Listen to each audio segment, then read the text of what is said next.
SB19 Pablo and Justine spotted sa naging concert ng BINI or ang BINIfied.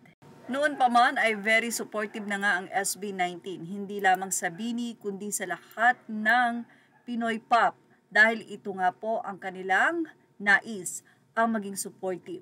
Siyempre kung sinasabi nila, dapat mismong magmula sa kanila. Yan ang maganda sa grupo or sa SB19 dahil hindi lamang nila sinasabi kundi sabi nga, practice what you preach. Kung ano yung sinasabi mo ay dapat mismong nakikita sa'yo. At pinatunayan nga yan ng SB19 palagi dahil spotted nga at kandun sila nanood sa nasabi nga pong BINIfied or concert ng BINI. Makikita din doon, andun si OG Diaz at si Loy.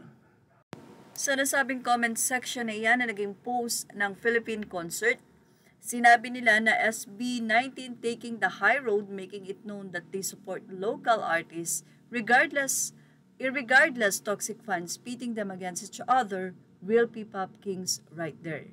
Nagpaliwanag naman ng isa na ang tunay na 18 daw at ang tunay na Blooms ay hindi toxic fans. So ibig sabihin yung mga fake fans nga daw ang nagkakagulo. Well, we know Pao, we know the message is very clear. Nakakatuwa naman ang naging caption dito ng 18 fans at sinabing hirap ba maging single dad nung isang araw Kentel ang sinamahan nyo, ngayon naman bunso na si Jazz ang sinamahan ni Pao. But anyway, ilan pa sa mga nag-comment sa nasabing post na ito ng Philippine concert, di umaten ng P-pop award, nanood pala ng concert. Yan ang say nila. Anyway,